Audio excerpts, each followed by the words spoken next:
Assalamu alaikum wa rahmatullahi wa barakatuh. Dear brothers and sisters, just with everything that's been going on, obviously, whether it's here in the United States or it's in Europe or wherever it may be, these are times where Muslims find themselves in a position where they start to question whether or not they're able to give up certain things that they've been doing their entire lives because they're genuinely afraid for themselves. And, this particular video, the reason why I'm making this particular video is because there's a sister that walks into my office and this morning, and she's in absolute, just panic, and she's crying, and she's traumatized, and she's saying that this was the first time in her life since she was 7 years old that she actually took off her hijab and went out in public without her hijab. And she was wondering whether Allah subhanahu wa ta'ala is going to punish her, or so on and so forth, whether or not she did the right thing. And it's a very legitimate question. I have to say this from the onset of this video, that I'm not going to judge anyone's individual standing in the sight of Allah subhanahu wa ta'ala. That's not for me to do or for anyone else to do. How a person carries themselves is between them and Allah subhanahu wa ta'ala. And what we're doing here is just clarifying how we should be reacting to the situation and coping with the fear that we feel as a result of the situation that we've been placed in. And I shared in my khutbah yesterday something that I found extremely powerful and inspiring. I was actually talking to a Sikh at an interfaith conference, and he said something really powerful to me, because that community has been targeted by Islamophobes, because an Islamophobe can't distinguish a Sikh from a Muslim. He comes up to me and he says to me that Islamophobia has made us better Sikhs. I hope it's made you better Muslims. Islamophobia has actually made us come closer to our religion. I hope it's made you come closer to your religion. I hope it's made you better Muslims. And you think about that statement, and these are people that have been discriminated against for being Muslim, even though they're not being Muslim. What position does that place us in? And what obligation has Allah subhanahu wa ta'ala placed on us? And what sort of standard has Allah subhanahu wa ta'ala given to us as a result of the faith that He's given to us? Now, fear is very difficult to quantify. Allah subhanahu wa ta'ala says in the Quran, وَلَنَبْلُوَنَّكُمْ بِشَيْءٍ مِنَ الْخَوْفِ وَالْجُوعِ وَنَقْصٍ مِنَ الْأَمْوَالِ وَالْأَنفُسِ وَالثَّمَرَاتِ وَبَشِّرِ الصَّابِرِينَ. Allah mentions in Surah Al-Baqarah that He's going to test you in regards to your feeling of safety. So He's going to test you with fear, with hunger, taking away from your wealth, taking away some of your lives, taking away some of your crops, and so on and so forth. And He says, give glad tidings to the patient. And it's very powerful, because the ulama say here that the only thing out of those categories that really cannot be quantified in any way, shape, or form is fear. Hunger is something that, there's a certain level that's recognizable, that this person is hungry. It's not as subjective as fear. When you talk about loss of wealth, obviously it's very, very clear. Your bank account tells you whether or not you're in poverty, or if you don't have a bank account in the first place. How much money you have is a clear indication of your financial status, right? There are casualties and there's loss of crops. Those are things that are very obvious, but fear is extremely subjective. I don't know how safe I feel, or I don't know if my fears are just imagined or if they're legitimate fears. I don't know if the fear that I feel gives me the rukhsa, gives me the license to start to act in a certain way, to do things that are ordinarily prohibited, or to abandon things that are usually obligation. I don't know. And it actually complicates, this maxim that is the most abused maxim in Islamic law. Ad-darurat tubihul mahdhurat. It's the very famous maxim that dire need makes that which is ordinarily prohibited temporarily permitted for that particular individual. Why is that? Because what is considered darura is an absolute dire need. Allah subhanahu wa ta'ala recognizes it in the Quran. 5 times Allah subhanahu wa ta'ala mentions this concept of being forced into a position of dire need. And it's actually recognized very early on, as we're reading in the Mus'haf, in Surah Al-Baqarah, in Surah Al-An'am, in Surah Al-Ma'idah. And it's very powerful, because Allah subhanahu wa ta'ala says, فَمَنِ اضْطُرَّ غَيْرَ بَاغٍ وَلَا عَادٍ فَلَا إِثْمَ عَلَيْهِ. That when a person is forced to do something that they don't want to do, غَيْرَ بَاغٍ, they're not looking for that, they're not desiring it. And that's something that we should be very careful when we see people in certain situations doing things that they don't want to do, parting from certain obligations, and so on and so forth.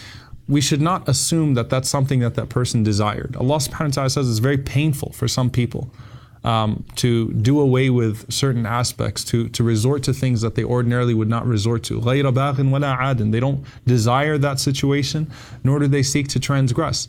And that's where there's no sin on that person. Allah subhanahu wa ta'ala is recognizing the intentions of a person. However, the problem with that is that for someone to actually be in a state of darura individually and collectively, that's very difficult. It's very difficult to fulfill those conditions.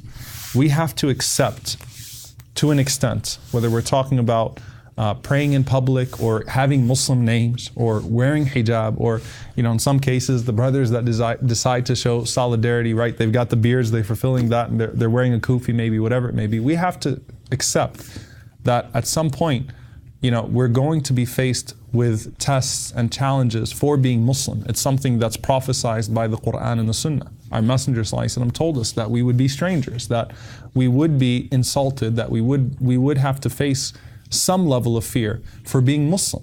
And Allah subhanahu wa ta'ala mentions that at the onset of Surah Al-Ankabut, أَحَسِبَ النَّاسُ أَن يُتْرَكُوا أَن يَقُولُوا آمَنَّا وَهُمْ لَا يَفْتَنُونَ. Do people think they just say we believe and they're going to be left alone and they're not going to be tested? So we have to have a certain level of perseverance with anything that's thrown our way. And recognize that that does not give us an excuse to abandon our faith altogether. If that was the case, if we could use that maxim of darurat to do away with all public aspects of our faith, then Islam would have disappeared in Mecca. But in fact, what we see in Mecca, in the early Mecca seerah, we find that the Prophet ﷺ and the companions strategically, at times, publicly displayed their faith to show that it wasn't going away. It was a form of protest to go to the Kaaba and read the Quran, to say, hey, look, that's my right. This is the house of Allah subhanahu wa ta'ala. I have the right to come and recite the Quran here. It was an act of civil disobedience to go out there and pray, but it was a sign that we're not going anywhere. But not every Muslim was placed in the same situation. We have to recognize that not every Muslim is going to be able to face a certain amount of pressure. Some people will panic very easily. Some people will be more vulnerable. Some people will live in more difficult contexts. I mean, inevitably, there are going to be people that are watching this video that are going to not, be living in a different context, either a more severe or a more lenient climate than that which we have in the United States. And to each person is their context, and to each person, not necessarily just their level of faith, but their circumstances. The Prophet ﷺ wanted certain people to go out there and to publicly express their faith even more so than what was required of them, and he wanted other people to not do so because he feared for them. So Abu Bakr was not in the same situation radiallahu anhu as Ibn Mas'ud radiallahu anhu. Abu Bakr, when he recited Quran publicly, he wasn't going to face what a poorer companion or someone that was in a more difficult situation would face. But there was a time where they had to do that as well. And so everyone had to go through some level of public, not necessarily torture all the time, but had to go through some sort of humiliation, had to go through some sort of oppression, had to go through some sort of verbal insults in order to maintain their faith. And that was something that was to be expected of the Muslims. Now, how do we apply then that maxim in regards to fear? Because once again, fear is so hard to quantify, because these ayat of darura were actually revealed in regards to hunger for the most part. It starts off with hunger, that you have to eat something that you ordinarily would not eat. But how do we quantify it when it comes to fear? First and foremost, the scholars say that al-adha, that harm, is of different levels. That when it comes to ash-shatam was-sab, which, insults and cursing and people making derogatory remarks, people saying things to you that they're not, that are disturbing, someone harassing you as you're walking out of the grocery store, someone flipping you off as you're driving, those are things that as Muslims we should just accept. Accept not in the sense that we shouldn't do anything about them, no, but that we have to live with, and we have to make it a point to say, you know what? We are going to hopefully respond to that ignorance with a sense of grace and salam and peace in a way that that person would think twice next time they see a Muslim in a vulnerable situation. So that's something that doesn't give us the excuse to abandon anything of our faith, right? That fear of just being insulted and so on and so forth. And let's face it, in most contexts, Muslims are going to face that, right? In most contexts, we're going to have some level of that. And that's a fear that we're going to have. Now, when it becomes a level of violence, when it becomes a fear, a genuine fear, and it becomes a norm where you don't have legal protections, where you don't have civil liberties, when the norm is that if you are dressed in a certain way, if you're praying in public, if you have a Muslim name and so on and so forth, that you're going to be attacked and that you're going to be harmed, then at that point, that's when that maxim plays a role. When you don't have the legal protection, when it becomes the norm, when it's not, you're going to be targeted for being a Muslim. And that's something that, that fear always exists. And subhanAllah, even with the Prophet ﷺ in Mecca, at the times when they did publicly declare their Islam, hoping that they would not be attacked, at times they were still going to be attacked. It's going to happen, and especially when we're talking about this day and age, if a disability center is not safe, and an elementary school is not safe, then safety is in the hands of Allah subhanahu wa ta'ala. We're going to find ourselves in difficult situations. But the norm needs to be that we are safe, that we are able to practice our faith the way that Allah subhanahu wa ta'ala commanded us to practice it, and that we are not in a position where we're being told either leave your obligations or face harm or face abuse. And that's something that's very delicate, and that's something that's very important for us to understand. And again, it can be very subjective. Why? Because look, there were people before 9/11 that said that it's a dangerous situation. You can't be wearing hijab, you can't be praying in public, you should change your name, right, to something that's going to help you assimilate better, and so on and so forth. That existed before 9/11. After 9/11, there were some people that said you shouldn't be going to the masjid, you shouldn't be doing this, you shouldn't be doing that.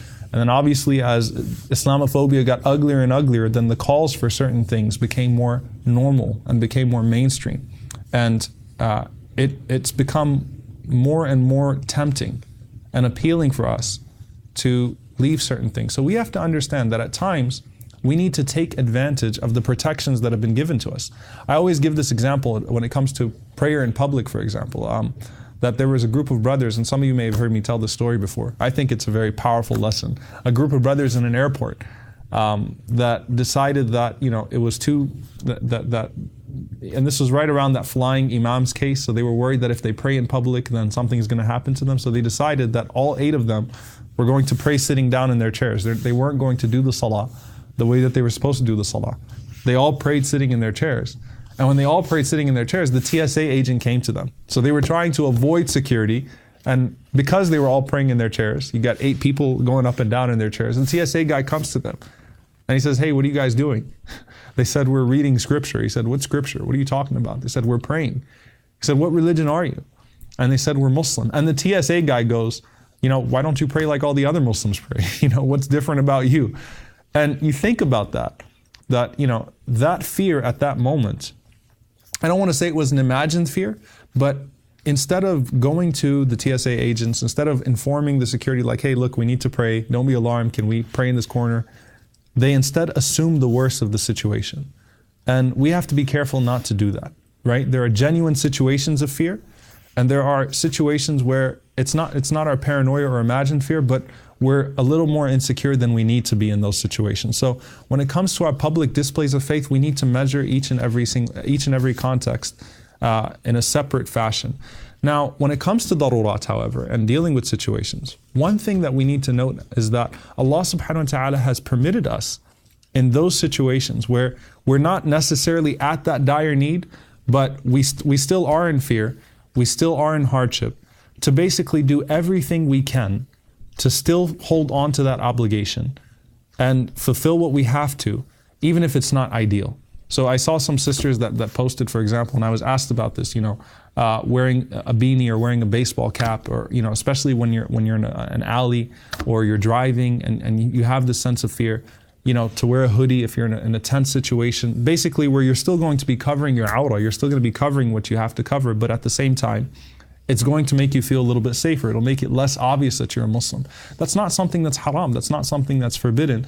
And if that's what's going to keep you, fulfilling that obligation, then do so, right? You don't need to be confrontational. Not everyone is going to be able to go out there in their certain situations. Maybe they're in a different city, in a different environment. Not everyone's going to be able to go out there in the same fashion, right? Not everyone is going to be able to walk proudly in that fashion. So if that's your situation, if that's what's going to help you, and if that's what's going to help you overcome your anxiety, then do so, right? Do so as a last resort, even though it's not ideal, because you're still fulfilling your obligation in that case, right? You don't have to resort to to completely abandoning the obligation, but instead doing things that will help you. And obviously, taking external measures like carrying mace or pepper spray and self-defense classes and all that type of stuff, or not trying to make sure you're traveling with a group or that you're walking with a group, you're not alone, you're not vulnerable. All of those things are praiseworthy. All of those things are good. then do that inshallah ta'ala. That's not a lack of tawakkul on your part. That's not a lack of trusting Allah. If anything, again, these are things that show your dedication, that show that you're trying really, really, really hard to fulfill your obligation. And look, if you want to be one of those people, if you're in that situation where you feel comfortable and safe, still going out and doing what you do, that's fine. Alhamdulillah Rabbil Alameen. You don't have to do any of those things. But we shouldn't look down upon people that choose to do those things if that's what's going to safeguard their obligations. Another principle we take from that, by the way, that every darura yuqaddaru biqadriha, which what that means is it's given its due estimation. So let's say that a person genuinely found themselves in a situation of fear, right? And they had to resort to something that was haram. They had to resort to getting away from an obligation. They should do it only for the amount of time that they absolutely have to do it, right? Meaning what? There's no such thing as a wholesale obligation, abandoning of an obligation, right? That I'm just not going to fulfill this obligation anymore. I'm not going to do this anymore. I'm not going to do that anymore. If you're praying in public and you feel like someone's coming after you, or you feel unsafe and you had to stop your prayer, then you wait until the situation pans itself out, but you still have to pray in public. You still have to do what you have to do. So abandoning an obligation or putting yourself in that situation, temporarily or while the threat is imminent, is what is allowed. It is to keep yourself safe in those moments and nothing further than that, right? That's actually a principle that curbs the first maxim that I actually mentioned, which is al-darurat tubihu al-mahdurat. Now, in a situation, this is something that I just want to say particularly to the brothers and to the sisters.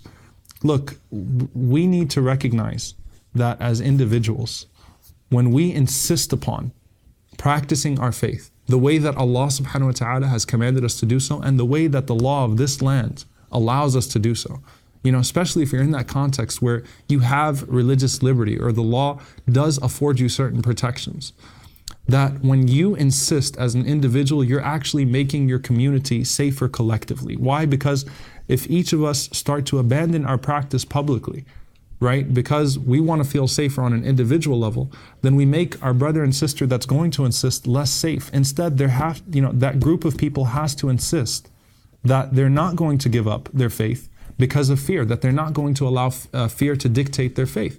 And so you're doing something that Allah subhanahu wa ta'ala has given to you, not just for yourself now, but you're actually making your community safer, inshallah ta'ala, by insisting on your community's presence. Now again, you find yourself in that individual situation, and you need to, you don't want to be in a situation of vulnerability, you don't want to be confrontational, that's fine.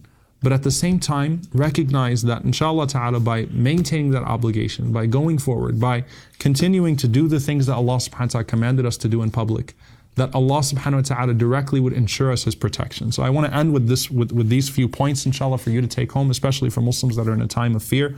Number one, the Prophet sallallahu alaihi wasallam, he tells his nephew Ibn Abbas, "Ihfadillah yahfadk." Be mindful of Allah, Allah will protect you. Be mindful of Allah, you'll find Him in front of you. This is the time to get close to Allah subhanahu wa ta'ala. This is the time to build your spiritual connection to Allah subhanahu wa ta'ala, and that will help you persevere in this time of adversity, both as an individual and collectively as an ummah. As the Prophet ﷺ says, وَاعْلَمْ أَنَّ النَّصْرَ مَعَ الصَّبْرِ. Know that the help of Allah comes with patience, and that al-faraj مع الكرب, that relief comes with affliction, وَأَنَّ مَعَ الْعُسْرِ يُسْرًا.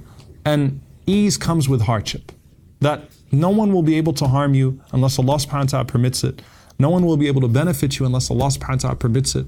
That continue to hold on to your obligations and know that there is always light at the end of the tunnel. That Allah subhanahu wa ta'ala is going to make a way out for you. He's going to see you through it, especially when you are doing things that are pleasing to Him for His sake. And that's something that's very powerful, because Allah in the Quran, not only does He connect fulfilling your obligations and practicing to safety, Allah actually connects da'wah to safety, actually being at the forefront and calling people to good and establishing what is right. Allah says, بَلِّغْ مَا أُنزِلَ إِلَيْكَ مِنْ رَبِّكَ فَإِنْ لَمْ تَفْعَلْ فَمَا بَلَّغْتَ رِسَالَتَهُ وَاللَّهُ يَعْصِمُكَ مِنَ النَّاسِ. Allah tells the Prophet ﷺ and the believers by extension to convey the message that Allah has commanded us to convey. And as a result of that, He will protect us from the people. So He connects بَلِّغْ مَا أُنزِلَ إِلَيْكَ with وَاللَّهُ يَعْصِمُكَ مِنَ النَّاسِ. Convey to the people what Allah commanded you to convey to them, and Allah will protect you against those who wish you harm. So Allah connected doing da'wah and actually being at the forefront, and actually establishing what is right, to protection coming directly from the Divine Subhanahu wa Ta'ala. Also, what we need to recognize is that when we are in the cause of other people, that is a means of guaranteeing Allah subhanahu wa ta'ala's help for us. And so the Prophet ﷺ says that Allah is in the cause of his servant so long as he's in the cause of his brother. When you help other people that are being targeted, when you help other people that feel unsafe, when you try to better your society as a whole, Allah subhanahu wa ta'ala betters your community specifically. So we need to not just talk about the Muslim community, we need to also ally ourselves with other minorities that are being targeted. We need to not just talk about bigotry towards us, but we need to address bigotry as a whole, poverty as a whole, racism as a whole, gun violence as a whole. These causes have to become our causes collectively, and that ensures Allah subhanahu wa ta'ala protecting us, inshallah. When we stand up for other people, Allah subhanahu wa ta'ala sends his angels to stand up for us. So we need to recognize that as well. And inshallah ta'ala, look, more than anything else, there is always light at the end of the tunnel. This is a religion of hope. The Prophet ﷺ taught us to never be pessimistic. Man qala halaka an-nas fahuwa ahlakahum. The Prophet ﷺ said, whoever says the people have perished or the people have no hope, he is the most hopeless of them. And in another narration, the Prophet ﷺ says, huwa ahlakuhum. He's the one making them hopeless. We should not be talking about becoming extinct and the religion disappearing and we're all going to be wiped out. Even if every bigot in the media, every politician, in the right wing starts to target the Muslim community, Allah subhanahu wa ta'ala will protect this religion. He will protect its people. And we need to recognize that, inshallah ta'ala, and persevere, whether we're men or women, whether we're practicing our faith privately and publicly. We will see this through, inshallah ta'ala, as other groups have seen it through, in fact, in our context. And they've been placed in a position now where they're reaching out to us. And we hope that when we make it through this, inshallah ta'ala, these dark phases of Islamophobia, that when the next community is targeted, that we're able to actually help them and reach out to them. So let's try to persevere, inshallah. And I mean this, if anything I said was offensive to you all, these were just my thoughts, obviously, with everything that's happening. Anything I said was offensive, please forgive me. It wasn't my intention to be judgmental, to tell anyone what to do or how to do it. Instead, this is the religion that Allah subhanahu wa ta'ala has given to us. And this is the expectation of Allah and His Messenger ﷺ of His entire community of believers, that we persevere and that we be and that we move forward even when there are people that wish to set us back, because they cannot set us back unless Allah subhanahu wa ta'ala allows them to set us back. So we will move forward, inshallah. And may Allah bless all of our sisters. I tell my wife this all the time, that that she's my hero, and that sisters that go out there and they wear the hijab in particular, you really are the heroes of this community. You are putting it all out there for the sake of Allah subhanahu wa ta'ala. And don't think that that's going to go unrecognized by Allah. May Allah bless you. And for those sisters that are struggling, may Allah subhanahu wa ta'ala help you. And we recognize it's not easy. May Allah subhanahu wa ta'ala grant you strength. And for those brothers as well that are struggling to pray in public and do the things that they're supposed to be doing in public, may Allah help us all, inshallah ta'ala, to be able to fulfill our obligations publicly and privately, no matter what's going on. Jazakumullahu khairan. Assalamu alaikum wa rahmatullahi wa barakatuh.